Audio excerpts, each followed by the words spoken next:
They laughed when I asked for help, so I cashed out everything. Then the silence began. Remember the way my voice sounded in that moment? A little too hopeful, a little too small. I had sat at the edge of the couch, the same couch where I had bounced my grandchildren on my knees just a few years ago. My hands were folded neatly in my lap like I was 12 again, waiting for someone to say yes. I had asked my son and his wife if they could help me go over the bills, nothing major. Just a few things I was getting mixed up on. A few bank statements that didn't match. The mail had started piling up. Some of it I recognized. Some of it looked like it was meant for someone else entirely. They both looked at each other and laughed. Not a cruel laugh, not at first. But something worse, something casual. Like I had asked if the moon was made of cheese. Like I had asked a child's question. He said, "Mom, you're overthinking again." And she added, "Maybe it's time to let go a little. You've had a good run." They said it like I was a machine that had done its job. Okay. And now it was time to unplug me. I sat there smiling, trying not to let my face break. I nodded, said I understood. But something inside me went very still. Heard. A kind of silence began inside my own chest, like the end of a piano note after someone takes their fingers off the keys. They said I should rest more, that maybe they could take over my accounts for a while, just while I got back on my feet. That phrase kept circling in my mind like a moth, as if I had fallen, as if they hadn't been the ones pushing. That night, I sat at my kitchen table for hours. I didn't cry. I didn't even think. I just stared at the pale wood grain on the table I'd eaten at for 30 years and realized I wasn't invited to my own life anymore, so I made tea. I took out my old black notebook, the one I kept in the drawer near the fridge with all the emergency numbers, and I made a list. Bank accounts, pensions, bonds, titles, storage keys, wills. I wrote everything I could still remember. I didn't call them. I didn't ask for help again. The next morning, I started cashing out. Quietly, no drama, no explanation. I went to the branch where I'd opened my first account back in 1982. The teller didn't recognize me, but the manager did. He asked if everything was okay. I said I was consolidating. He nodded like he understood. Maybe he did. The first deposit I closed had my name and my son's, even though he hadn't contributed a single dime. It had been for emergencies. I told him once. For his kids. For the future. I drained it. Then I went down the list. Some accounts had been changed. Some passwords didn't work. But enough of it was still in my name. Enough for me to slip through. The cracks they'd laid out for me. A week later, I rented a small storage unit under my maiden name. It felt strange seeing it printed again, the name before marriage, before motherhood, before I became someone who asked permission to be trusted. I packed what mattered. Not furniture, not keepsakes, papers, photos, originals of things I'd once been told were taken care of. Birth certificates, the deed to the house. My own passport, which had somehow ended up at my son's apartment months ago. I took it all and put it in a plain black folder, labeled it Me. Then I left. I didn't leave town. I didn't go far. Just enough to be quiet. Just enough to stop the noise. I booked a room in a long-term motel by the freeway, the kind with a kitchenette and thin towels. I bought a burner phone.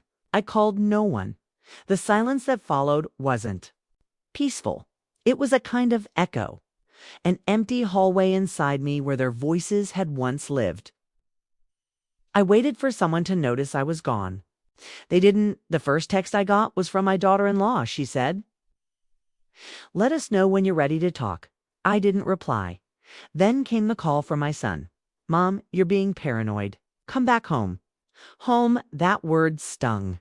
Because what he meant was the house I had bought, the house I had paid off. The house where my name had slowly disappeared from the mailbox, the bills, and the Wi-Fi login.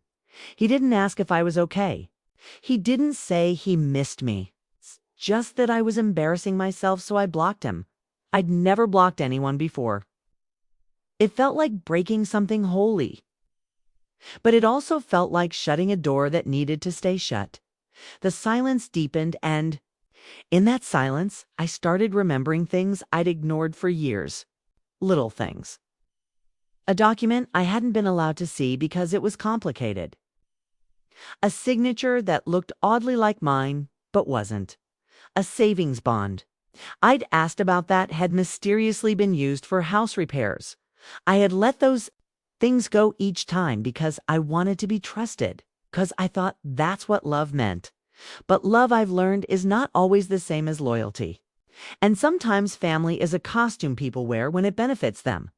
At the motel, I began writing everything down. Not just the assets, the stories, the moments. The first time he made a joke about my memory. It's the way she always offered to help. With the bills when I was tired. The time I found my mail opened. All of it went into that notebook.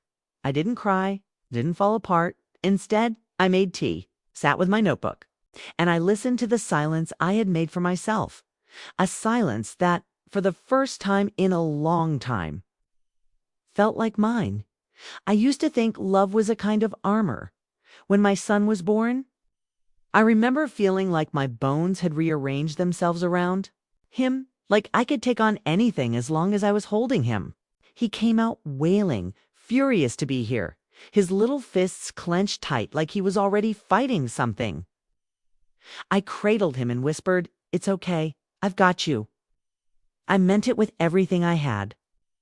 I meant it for life. Back then, we lived in a one-bedroom apartment with paper-thin walls and a stove that clicked 3 times before lighting. I used to hold him against my chest while I read the gas meter. Every morning, I'd leave him with the elderly neighbor downstairs so I could take the early shift at the diner. I'd walk there in the dark, still wiping sleep from my eyes, shoes, scuffed from years of wear, but my heart full because I had him. I had my reason. When he was 3, I sold my mother's ring to pay for his asthma medication. I told myself she would have done the same. At 5, he asked why we didn't have a car like the other kids. I told him we were saving for something special. The truth was, we were always saving for something we'd never reach. Rent, lights, food. But I never let him feel it. I sang him to sleep even when I was crying. I made pancakes in the shape of dinosaurs. I learned how to sew patches into jeans until they looked like they belonged there, and when he got older, I worked longer hours. I missed parent-teacher nights. I missed birthdays sometimes. But I never missed paying for his field trips.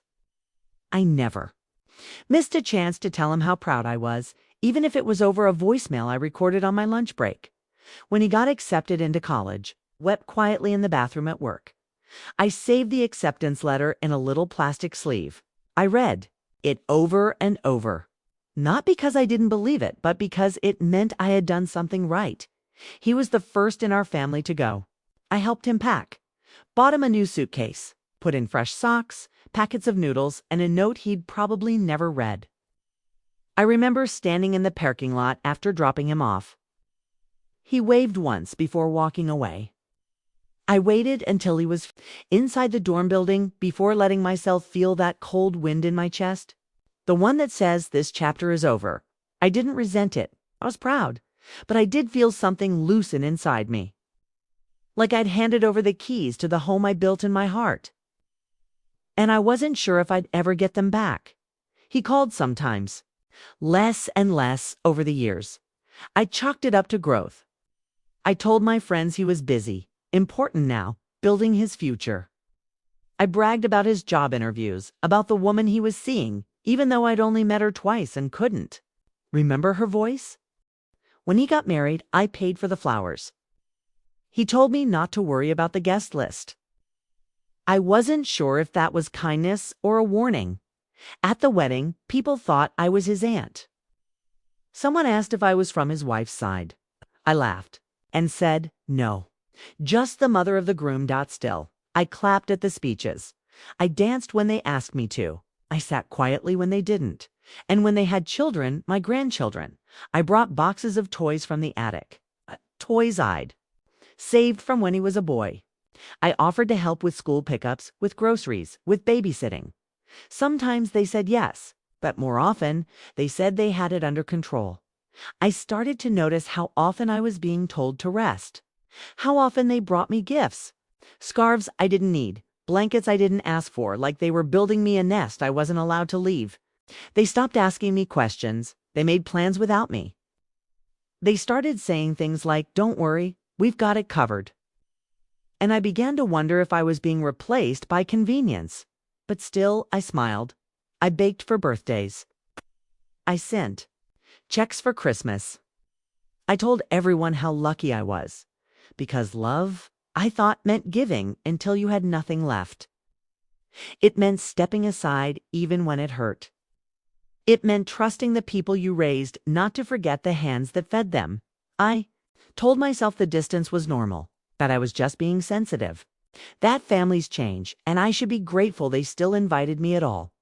I didn't see it clearly then, the way love had become a one-way current. The way my loyalty had become invisible. I thought if I just gave a little more, they'd remember? If I just stayed quiet, they'd see me. But what I didn't realize was that I had been teaching them for decades that my needs came last. That my love came without boundaries. That I would give and give until there was nothing left of me but service. And so, when they laughed that day on the couch, they weren't being cruel. Not to themselves. They were being consistent. We were continuing the pattern I had started long ago. A pattern where I was the helper, the background, the afterthought. I had written myself into the margins of my own life. And now, finally, I was starting to read it back. It didn't happen all at once. That's the part I think people misunderstand. When they hear stories like mine, it's never a single thunderclap. It's a slow dimming of the lights. At first, it was little things. I'd offer to bring over groceries, and they'd say, "No, we've already got someone." I'd suggest coming to watch the kids for the weekend, and they'd say it's not a good time. Always gentle, always polite, but just enough to leave me. Sitting alone with the banana bread I'd baked and the old dollhouse I'd dusted off from the attic. They weren't rejecting me, not outright. They were simply rearranging the furniture of their lives until I no longer had a place to sit. I noticed it most in the mail. Envelopes stopped arriving. Bank statements I used to receive regularly were now digital, routed to an email address I no longer had access to. My son said it was easier that way, less clutter. He'd smile and say, "You don't need to worry about all that anymore, Mom. We've got it handled." We've got that word again, as if I was no longer part of the we. One afternoon I saw a letter on the hallway table at their house. It had my name on it, addressed to me, but opened and clearly read. My daughter-in-law said she had assumed it was junk, said it looked like one of those scams targeting older people, laughed it off. But inside I felt something small and vital shift. It wasn't just the mail. Passwords were changed. They said it was for security. My online banking app stopped working. My son said he'd help me fix it, but days passed and he never did. I brought it up again and he told me I was overreacting, that I should be grateful someone was looking out for me, like I was lost, like I was in the way. I had a friend years ago who went into assisted living. Before she left her home, she said, "I didn't know I was losing my kitchen until someone told me I didn't need to cook anymore." That stayed with me. I didn't understand it then, but I do now, because one day I reached for my checkbook. And it wasn't there then? My phone contacts began to disappear. My granddaughter once borrowed my phone to play a game. When she handed it back, my sister's number was gone. My sister, the last person left from my childhood, the one who knew the lullabies our mother sang. I asked my son about it, and he shrugged, said maybe I deleted it by accident, but I hadn't. I knew I hadn't. Then there were the medications. Prescriptions refilled without my input. Doctor's appointments rescheduled. My daughter-in-law would say, "Oh, don't worry, I already spoke to the pharmacist." Or, "The doctor said it's nothing urgent." But I never heard those words from the doctor myself. It began to feel like I was living underwater. Everything muffled, slowed, decisions floated above me, unreachable. I started writing things down just to remember who I had once been, And still, I didn't speak up because I had been trained by life, by culture, by fear, to be grateful, to not cause trouble, to believe that anything done in the name of help must be love. But it wasn't love. It was something else dressed up in love's clothing. It was control. They began offering to drive me places kind at first, until I realized I didn't have a car key anymore. I'd left my purse out one day and the spare key was gone. My son said he'd put it somewhere safer, but he never told me where.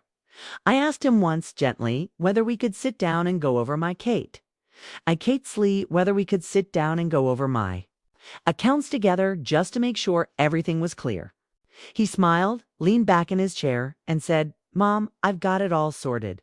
You just relax. You've done enough." And something in me believed him because I wanted to. I so desperately wanted to think that after everything I could finally be taken care of, okay? That I could let go without falling. But the letting go wasn't voluntary. It was engineered. They called it helping. I started to call it fog. A fog of kindness, of softness, of words like, "Don't worry and you're safe with us." But behind it, the shape of my life was changing. The rooms I was allowed to enter were shrinking. My voice was becoming background noise. My name on papers, on property, in conversations was disappearing like steam on glass. I started to notice how often they talked around me. Not to me. How decisions were made in front of me like I was a child who wouldn't understand. They told stories about me in the past tense, what I used to do, how I used to be. 'Twas subtle, but the effect was sharp. And then came the tests. Little moments. My daughter-in-law asking if I remembered what day it was, then glancing at my son behind my back, a grandson watching me try to open a locked cabinet and saying, "Dad said you don't need those things anymore." It's the way they smiled when I got a name wrong, like it proved something. I wasn't losing my mind. I was being slowly convinced that I was. And when I began to pull back to stay in my room longer, stop offering help, to go quiet, they said I was moody. Said I was closing myself off. That maybe I needed a little support.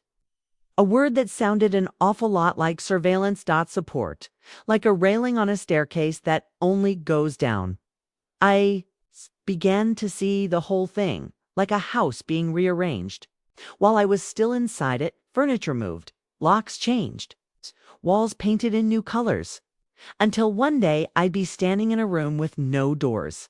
They said I was imagining it, that I should be thankful, that everything they were doing was for my own good. And so I smiled. I nodded, but somewhere deep inside I began preparing. Not with anger, not with revenge, but with a quiet kind of awareness. Because when someone begins to erase you, you learn to write your name where they can't reach it. I still remember the morning it all broke open. The quiet in the kitchen felt too thick, like silence pressed against the windows. It was a Tuesday. I'd woken early, not because I had plans, but because sleep had started to slip through my fingers each night. When your name is being erased, sleep becomes suspicious of you. You wake up with your heart beating just a little too fast, unsure why. That morning I went to the cabinet to make tea, only to find it locked. A little child-proof latch wrapped around the handles. My own cabinet. My own home. I stood there, staring at it, waiting for some sort of explanation to float down from the ceiling. None came. So I waited until I heard them in the hallway. My son and his wife, whispering in that tone people use when they don't want to be overheard but want to be noticed. I stepped into the living room, asked what happened to the cabinet. She smiled, too wide, too calm, and said they had locked it for safety. That sometimes I forgot to turn off the stove. That they were just being proactive. Proactive. A word that slid across my spine like ice. A word people use when they want to preempt your independence. I told them I'd never left the stove on in my life. He said, "Not yet." And that was when I saw it in his eyes. The calculation. Not fear, not love. Strategy. Later that afternoon, I found a document sitting on the coffee table, half covered by a magazine. It was a durable power of attorney form, unsigned but filled in. My name, his name. all neat and prepared, like a decision had already been made and they were just waiting for me to forget enough to agree. I didn't touch it, didn't let them know I saw it. That evening, when she handed me a cup of tea, I said I wasn't thirsty. She smiled like that was proof of something. Like I'd failed a test. I went to my room and started packing, not the things they would notice. Not the framed photos or the robe she'd given me last Christmas.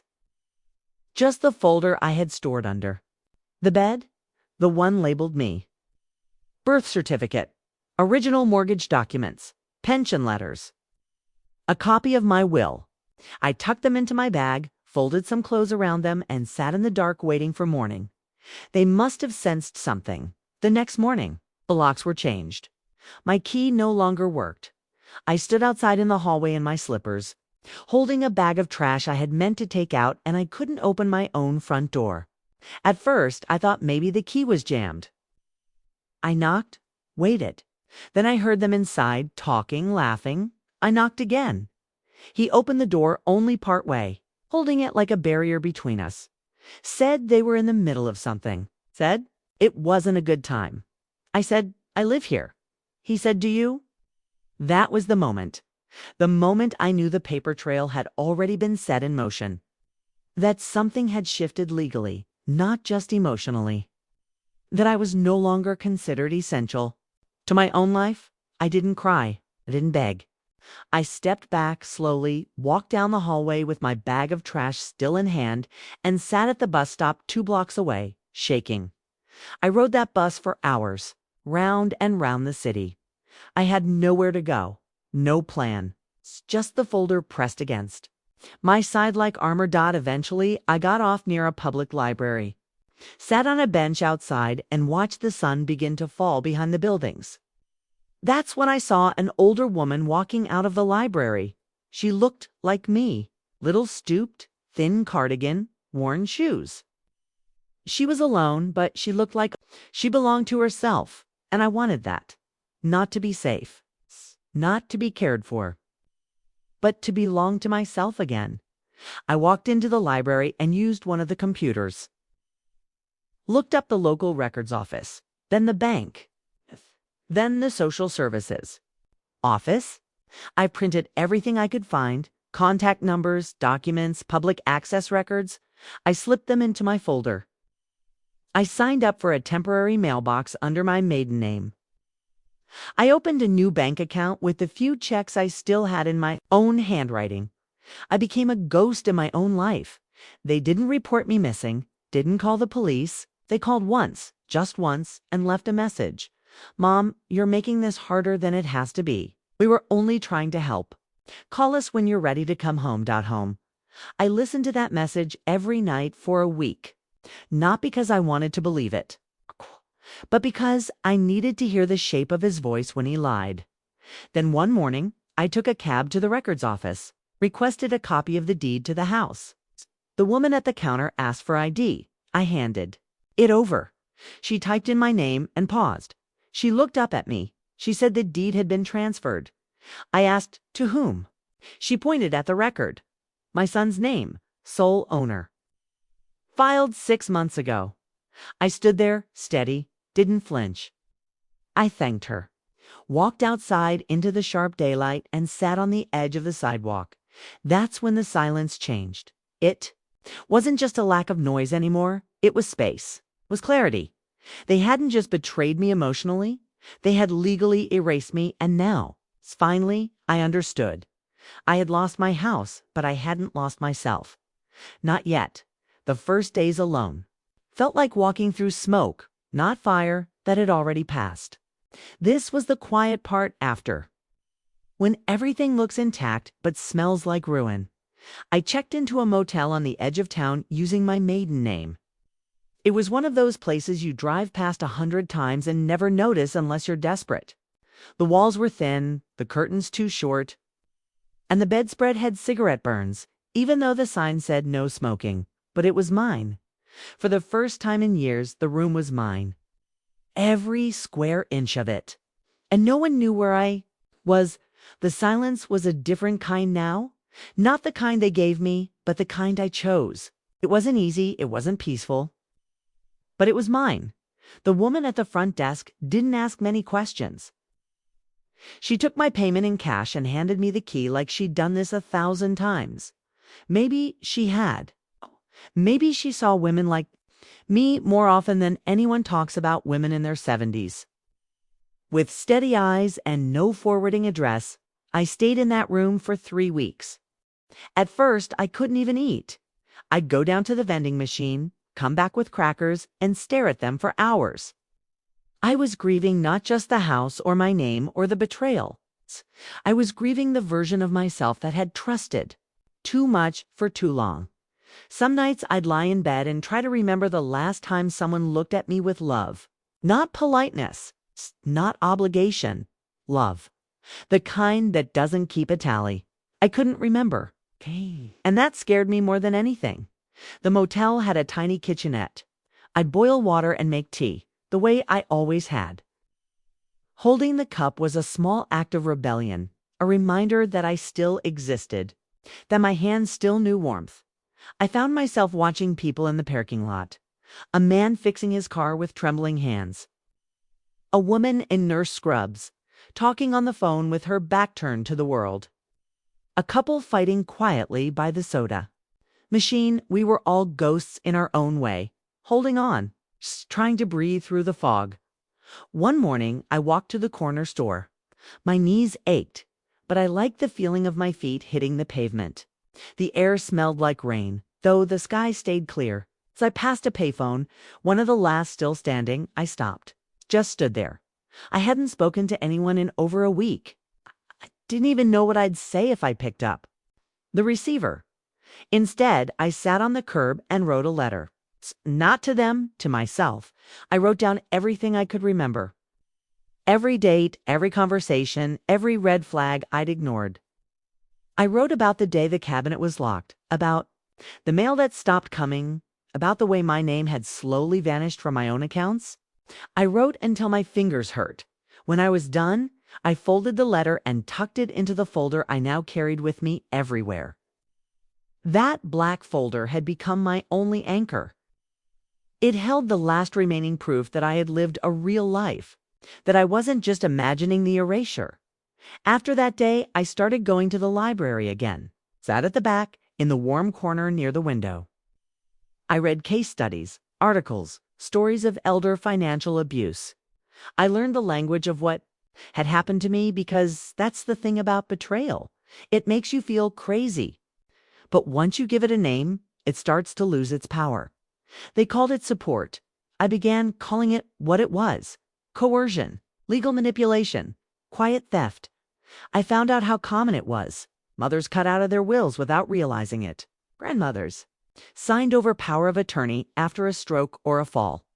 Families who whispered just enough to make someone doubt their own memory, their own authority.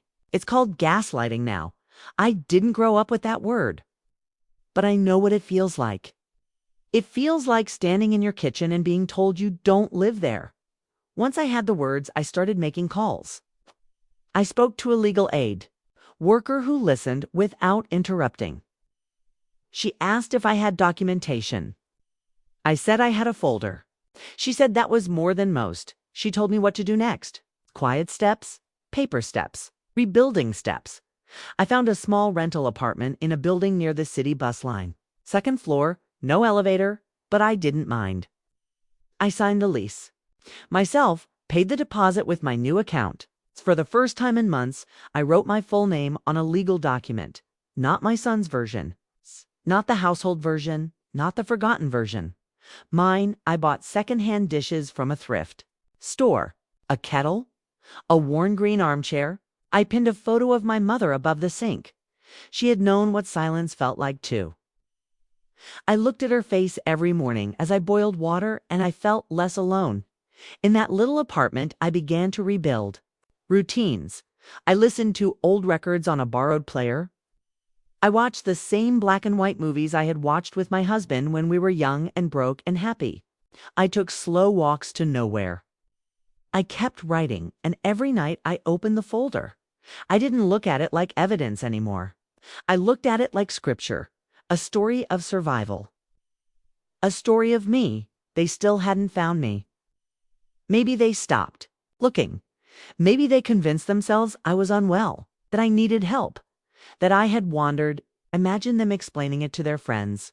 She's not herself anymore. She forgets things. She was always a little fragile. Let them write their own fiction. I had my facts, I had my name back, and the fog was starting to lift. The day I found the envelope, I almost missed it. It was tucked inside a magazine I'd picked up from the community center. I had joined a support group for older women. Not that I said much. Mostly, I just listened. We'd meet once a week in the church basement, drink instant coffee, and talk about the weather, loneliness. Okay? And sometimes, if someone was brave, the kids who had forgotten us. That day, the woman next to me handed me a free magazine from the lobby on her way out. I didn't want it, but I smiled and took it. Later that night, in my tiny apartment, I flipped through the pages without much thought. Gardening tips. A recipe for casserole. An ad for walk-in tubs, and then the envelope. Plain white. No markings. Sealed. Heavy dot inside was a letter. Typed. Cold. It was a copy of a revised will. My will. But I hadn't written it. The date at the top was 7 months ago, back when I was still living with them. Still trusting, still handing over my passwords like house keys. According to the document, I had left everything to my son, entirely. With a small gift to my grandchildren. Nothing for anyone else. Not even a mention of my own parents' heirlooms. Not a word about the land my husband and I bought together before he died. No instructions for burial, no goodbye. No voice. Just a signature. Mine. But I had never signed that document. I compared it to older records in my folder. The letters curled wrong. The spacing was off. My real signature had pressure, rhythm. This one looked like someone trying to remember how I held a pen. And suddenly, everything made sense. The laughter when I asked for help. The missing mail. The talk of simplifying things. The locked cabinet. The key they never gave back. The day they changed the locks and pretended not to see me standing there, in my slippers. They hadn't been waiting for me to die. They had been writing the story of my death long before I ever disappeared. They thought I wouldn't notice, that I wouldn't remember, that I was too tired, too old, too grateful just to be included. But they were wrong. I sat up most of the night reading the letter over and over. Not in shock, not even in grief. Just a deep, settling clarity. It was like finding the end of a knot I had been trying to untangle in the dark. I called the legal aid worker the next morning. She asked if I had proof. Said I had everything. Originals, copies, timestamps, my own signature. She said that was enough to start. Start what? I asked. She paused, then said to start reclaiming your life. It wouldn't be easy. There would be forms, court appearances, questions that assumed I was confused, language that made me feel like a burden. But I didn't flinch. For months, I had lived in exile. Now I was walking back in, one quiet step at a time. We filed a challenge to the fraudulent will. We opened an investigation into the transfer of the deed. I gave statements. One provided every scrap of memory I had written in that black notebook. And slowly, paper by paper, I began to reappear. I didn't call my son. I didn't warn him. Didn't need to.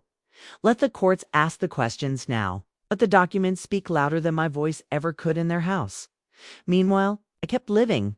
I went to the farmer's market. I learned the names of the women in the laundry room. Started sending letters, real letters to my sister again. She had thought I was gone, that I had chosen silence. Told her the truth.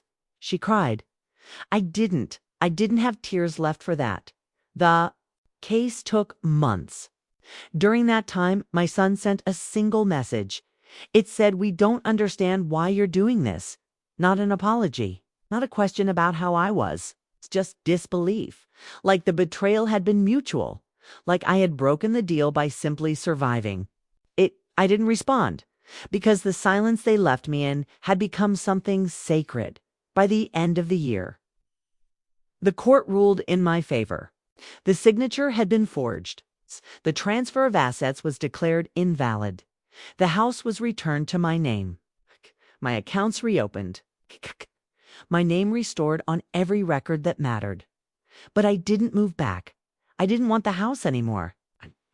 Didn't want the rooms where I had cooked meals for people planning my erasure. I didn't want the couch where I had sat like a guest in my own story. I sold it quietly and with the money. I bought something small, sunlit. And mine? A corner unit with a porch and a garden that needs tending. I didn't tell them the address. I didn't need to. The truth had already arrived, and for the first time in my life, so had I. Do you like the story? Give your review. One night, Emma invited me to her house. Just soup and bread and a movie. We sat in her small living room and didn't talk much. At one point, she looked over and said, "You remind me of my aunt, the one who kept her whole life in a suitcase, but never looked like she was missing anything."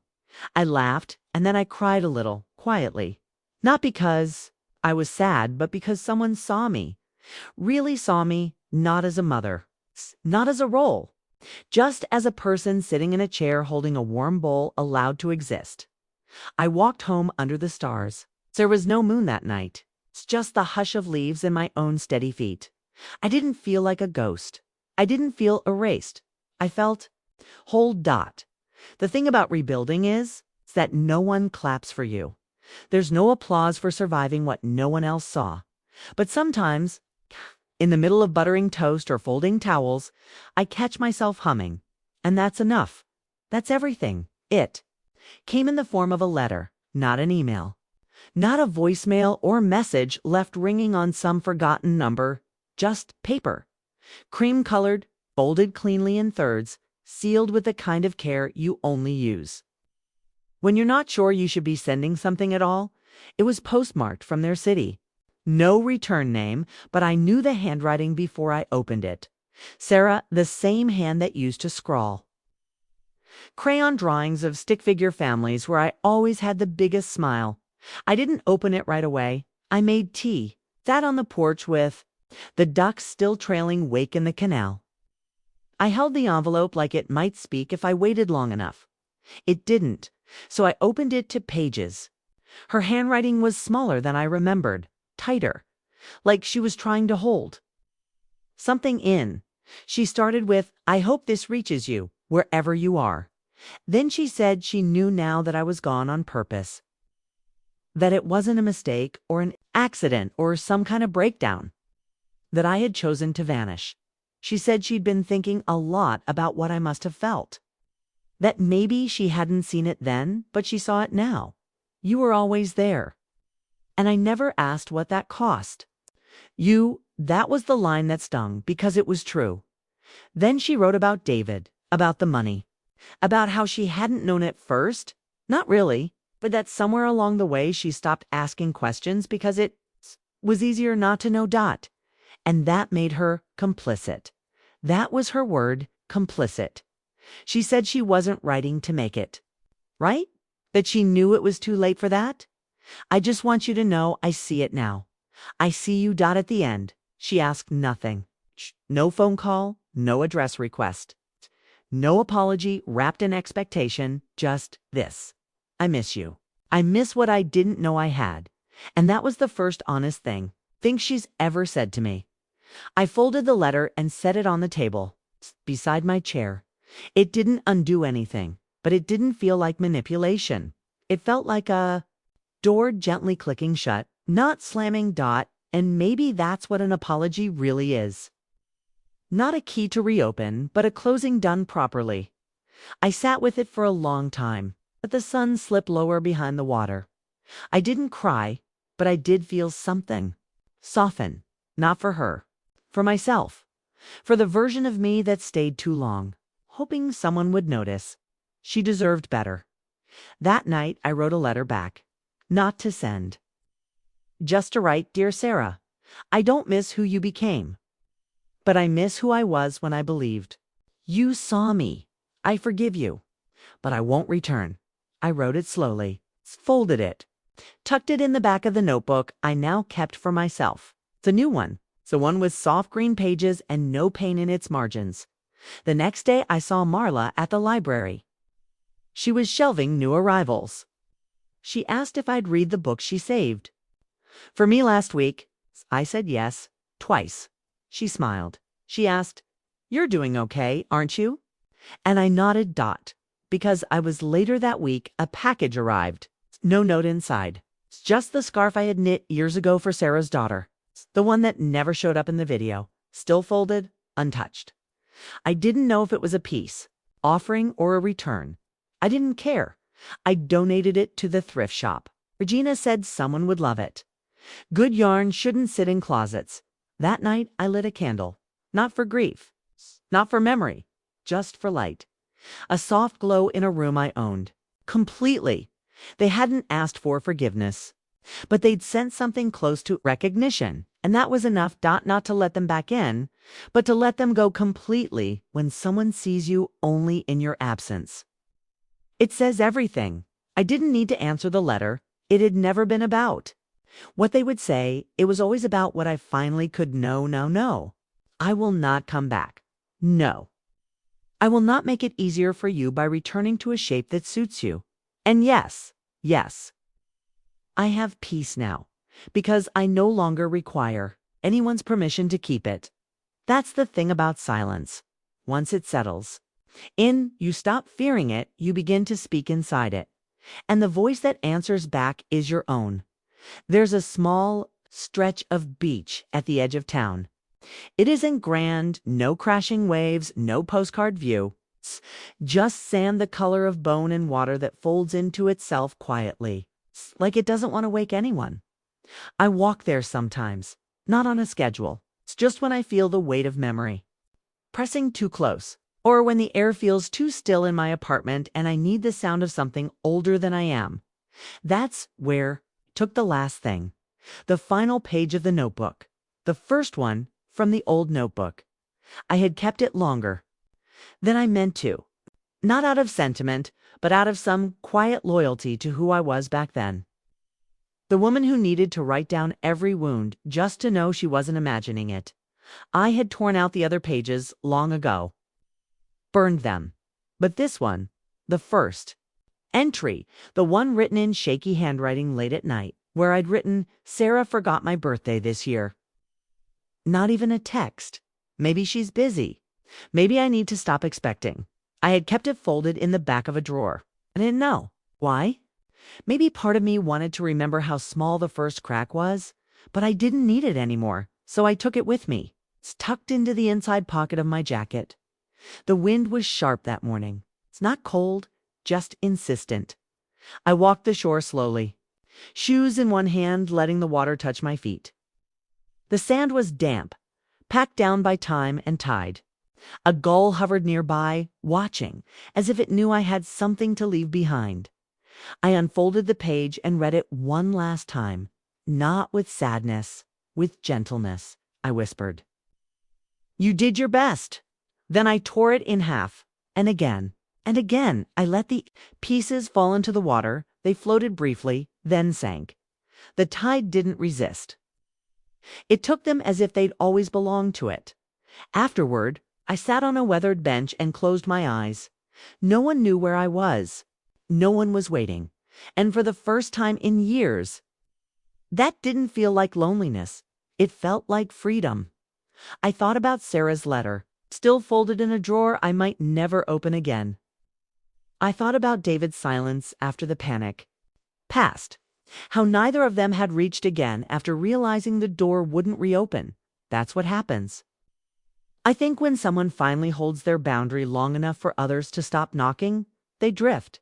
They accept, or they don't. But they learn. And I had learned too. That love without respect is not love. That motherhood given freely becomes currency in the wrong hands. That staying quiet is not the same as being at peace. I hadn't spoken to them in over 6 months.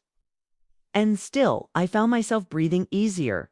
My life now is small by most standards. A 1-bedroom with second-hand furniture. Shelves filled with books no one borrows but me. A fridge that hums like an old song. But everything here is mine. The air, the silence. It's the name on the mailbox. I'm not trying to be seen anymore. I'm just being dot. Sometimes Emma brings me soup when she makes too much. Sometimes Marla slips a note inside the cover of a book. This one reminded me of you. It's quiet on the outside, fire underneath. We don't talk about where I came from. They don't ask, and I don't need them to, because here, I am not the ghost of a woman who gave everything away. I'm just a woman with time, time to stretch, to walk, to remember without aching. The truth is, they didn't break me. They misplaced me. Tried to carry a version of me they had invented, smaller, quieter, more convenient. But I was never that woman. I was always the one who held the map. Even when I forgot I had it, I took a photo the other day of the canal at dusk when the light turns the water to silver. I printed it at the drugstore and framed it on my bedside table underneath. I wrote one word in pencil: proof. Proof that I was here, that I chose myself, that I made it through. No ceremony, no applause, just one woman with a second chance. Sometimes in the early morning, I talk aloud to the empty room. Not to anyone in particular, just to mark the moment. I say I'm still here, and it's enough. I don't know if they think of me now. If they do, I hope it's with quiet respect, even if they never say it. But I didn't leave for that. I left for peace, and I found it, folded in the corners of a life no one planned for me, woven into the days where nothing is demanded and everything is chosen. And I suppose if anyone ever asks me who I am now, I'll say this: I'm the woman who once asked for help and was laughed at, so I cashed out everything. And then the silence began. And in that silence, I finally heard my own name.